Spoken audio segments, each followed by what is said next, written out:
Hi, my name is Madison Forsyth, and yeah, I'm here because I'm interested in joining the Abstinent Club. So I'm gonna probably do two videos because I feel like I talk a lot and it's a lot of typing for testimony. I feel like so I'm gonna try my best to kind of make it quick, but not too quick. So yeah. So for my testimony about my abstinence journey, a little bit of a backstory. Growing up, I was addicted to pornography at 8 years old, pretty young. Um, since then, it's been pretty much a up and down battle. My parents found out around like 9, 10 at the, yeah, 9, 10. They didn't take it as seriously because, we just said, oh, pornography's bad and then don't really understand the consequences of it.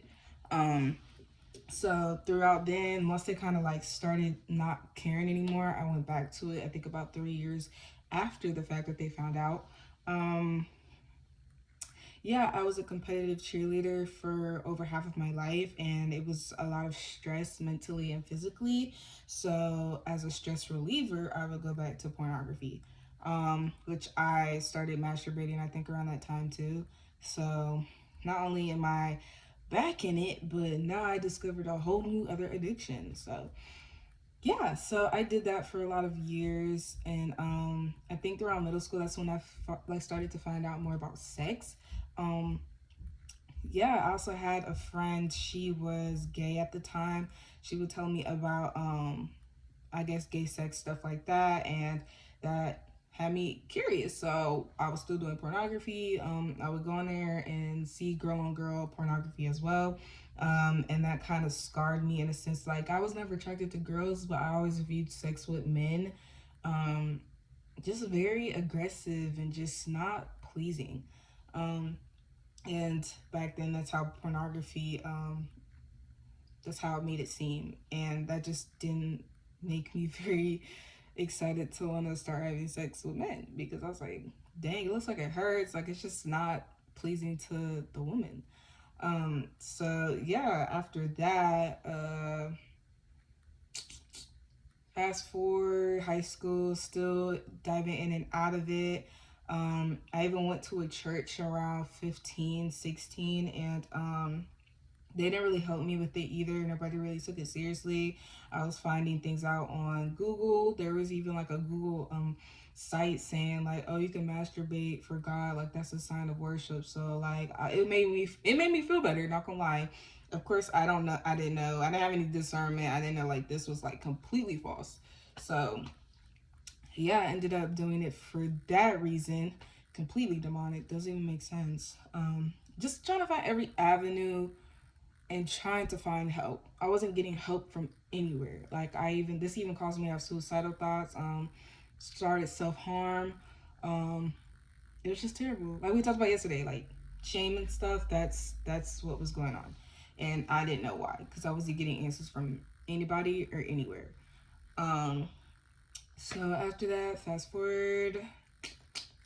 Oh, 16, 15, 16. So people started talking about sex in high school. I had obviously an idea of it. I keep thinking in my head, oh, it's exactly what pornography is. I ended up having sex when I was six, 16. Yeah, I was 16. Um, I had oral sex at 15. Um, wasn't good at it my first time. I'm being as transparent as possible. I was terrible at it. Fast forward 16, I had sex with a dude that I had no type of relationship with. He just kept hitting me up in my DMs, and it was crazy because, like, dang, that's crazy. Like, looking back, I was a cheerleader, and we were at their high school, and this guy kept staring at me, and it was a very creepy stare. Like, he had a hoodie on, and he just gave a very, like, now that I actually have spiritual eyes that I'm using, he had a spirit for sure. And he was staring at me the entire time. Not no cute stare like, oh, I'm trying to just like the enemy, I'm trying to destroy you type of stare. So looking back, if I had my eyes that I have now, I would have never, ever, ever been deceived. Not from that man. No, that boy. Um, But anywho, he kept hitting me up on social media, and um, after a while, I was just like, why does this man keep hitting me up? So after a while, I blocked him, and then for some reason, I can't remember what temptation I got to hit him up. I was like, you know what? I've never had head before. You know, when I did oral sex, I only gave the other person head. He never did anything with me. So I was like, you know what? I want to get some head. I want to have oral sex performed on me. So basically, I hit up old dude because he was so desperate to like hang out with me, do anything with me, and I just knew I felt like he was on that type of timing. So I was just like, no, I'm gonna ask him. I don't really care. Of course, he was all for it. I snuck him into my room. Don't know anything about this man.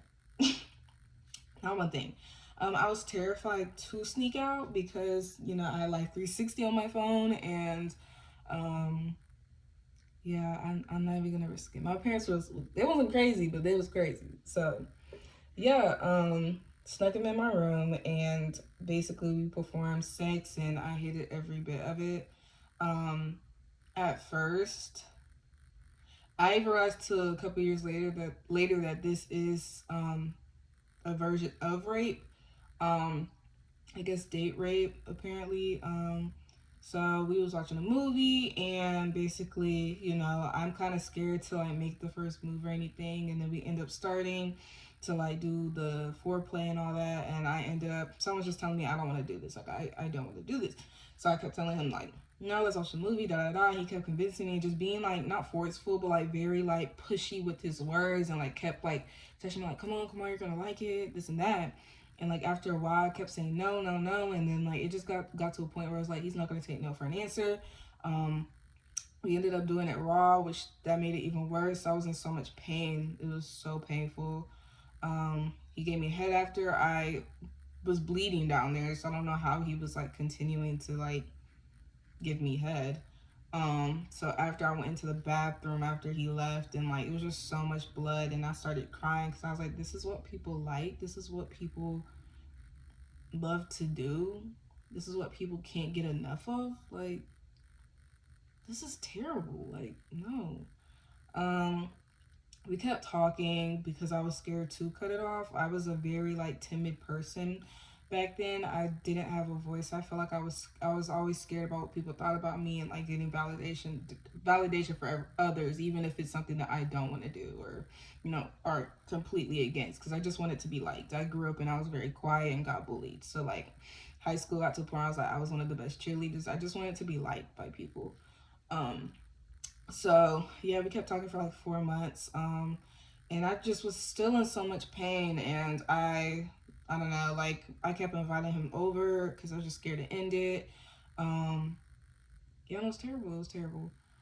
So later on, my parents found out because I was so mad at my brother for so long, but like thank goodness for him, because I don't know where I would be at or what I would be doing if he didn't tell my mom.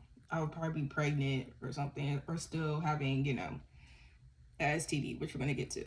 But basically, my brother put a note on her door, and just telling him that he seen a boy sneak in, and he actually knew for over a month that this boy was coming to our house, so he got in trouble too. But my parents took down my door, took my phone away. My mom was so pissed, and me and my mom, our relationship is strained to this day. I'm working to get it back, not back, but better. It's never been the best.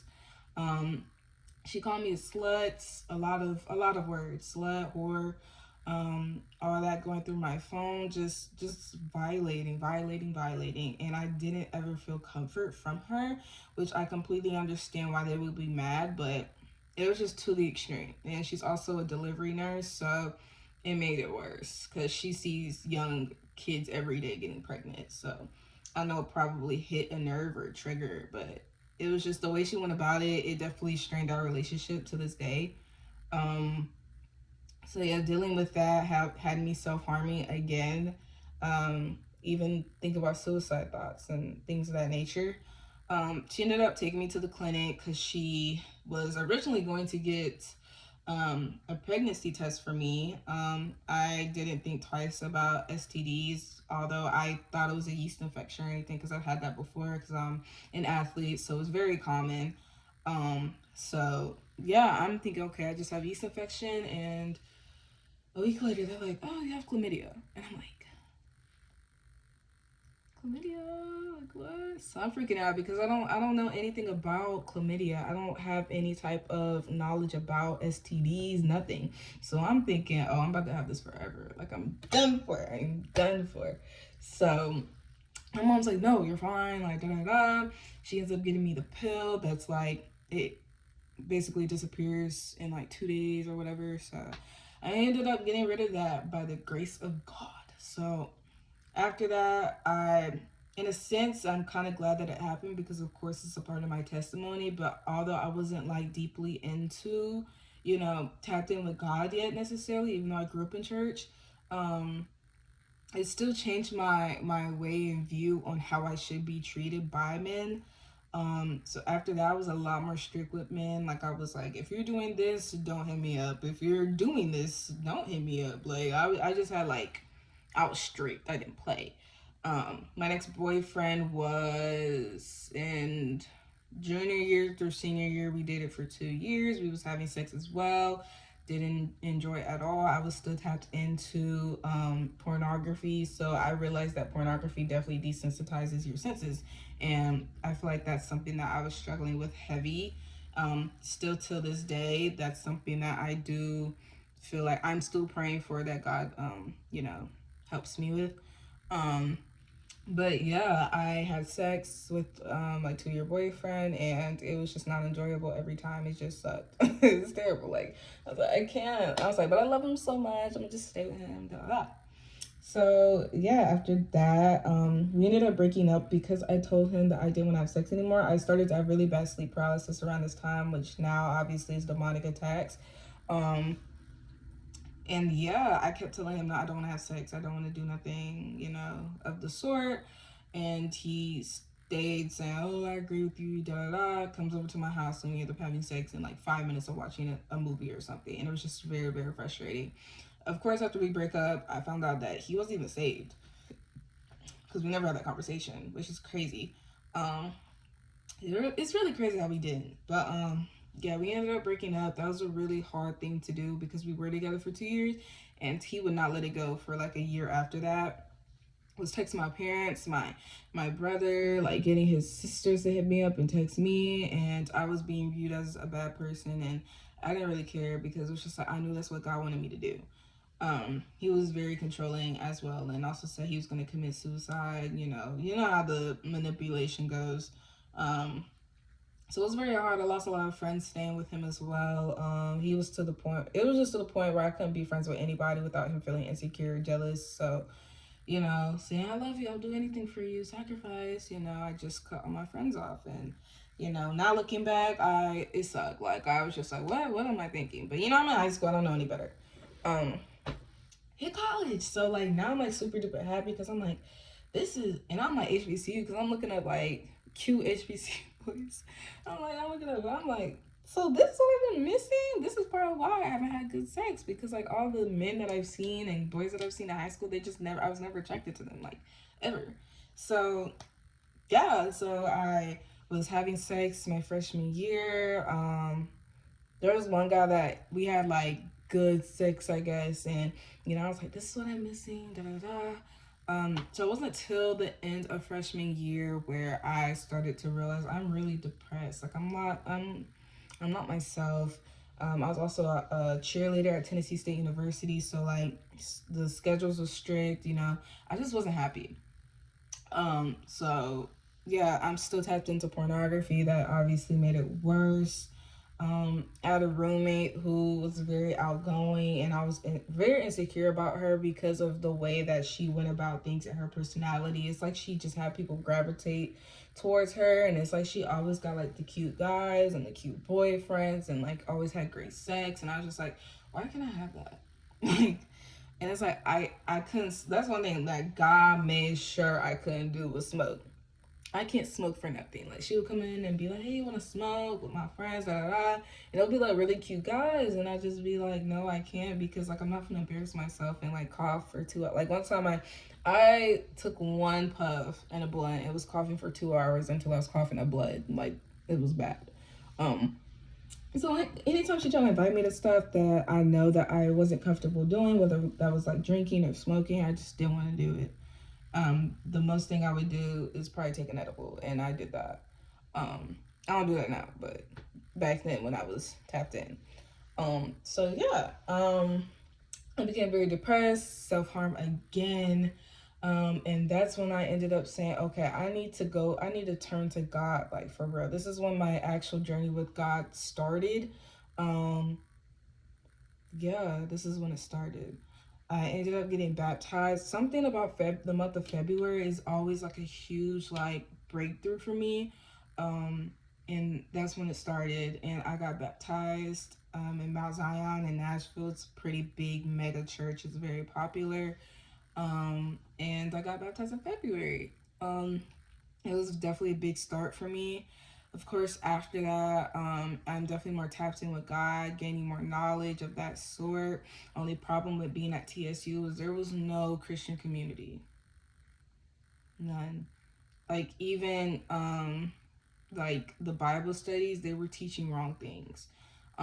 Over there, sororities and fraternities, D9 is very serious. They were just teaching all the wrong things. And my mom is also AKA, and just something about it wasn't right. So, like, I couldn't even go to the only source of people who are Christians. So, I was alone, and it was like I had to literally go off of my own, not my own knowledge and instinct, but like learn God on my own by myself without any community. So it was very hard to keep myself accountable. It was very hard to stay out of my old ways. I was still going back and having sex with this one guy constantly, and God was like, okay, nobody's here for you, so I'm gonna get you out of this situation. So they ended up getting rid of my scholarship. I was on a cheer scholarship and as well as academic scholarship. And even though I met every requirement, somehow they said I didn't meet any requirements and took away my scholarship. And it cost $30K, more than that, just to go to that school if you're out of state. So this was in June. Mind you, school starts in August. So I'm like, where am I gonna go? Like, where am I going to go?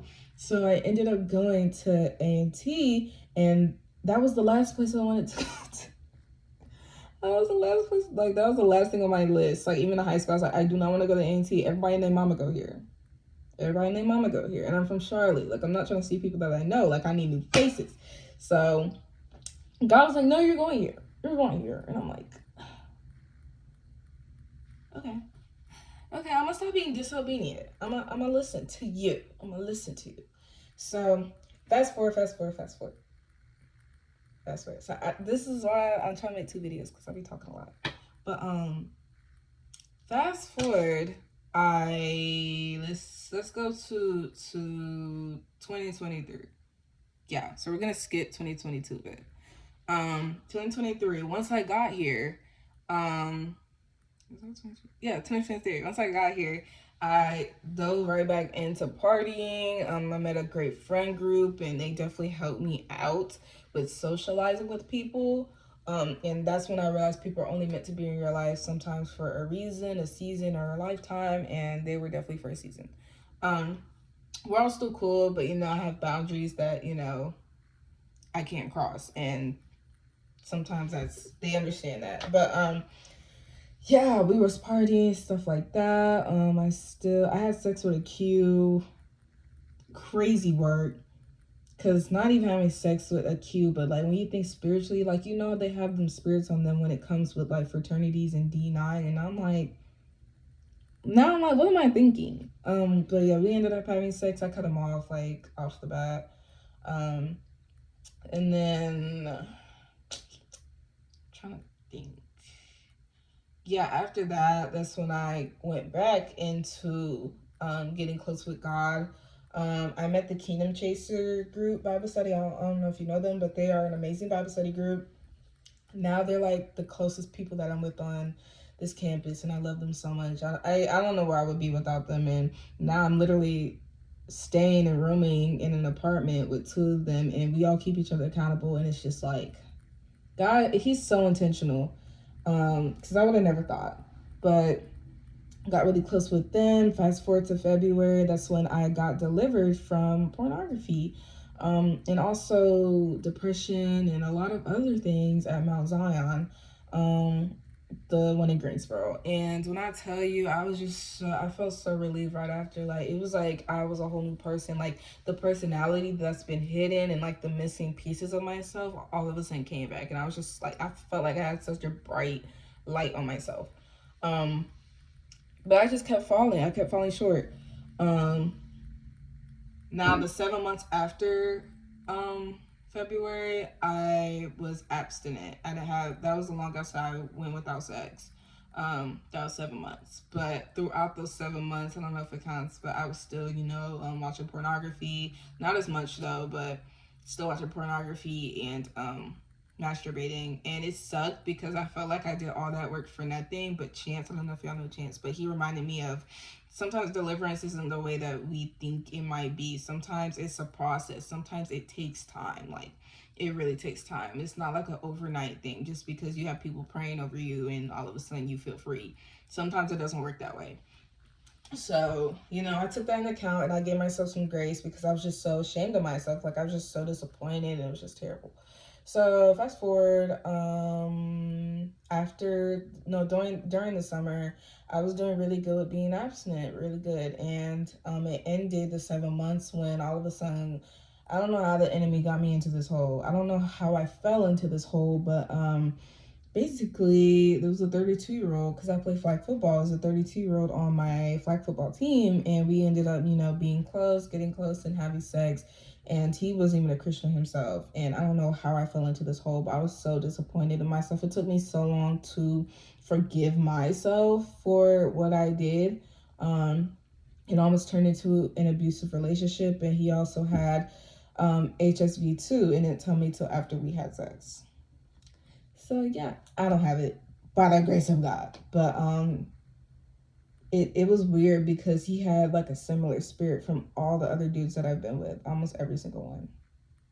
So yeah, after that, school started and I ended things with him. He wasn't too happy about that, and yeah, oh well. So then after that, I get close with God again. I keep saying again. Well, yeah. And I met another person and we ended up having sex and I cut it off immediately. Not immediately, but we started talking more and I told him if you can't be on this ride of abstinence with me, then it's just not gonna work. And he said that he couldn't. And I was just like, okay, that's fine, cool.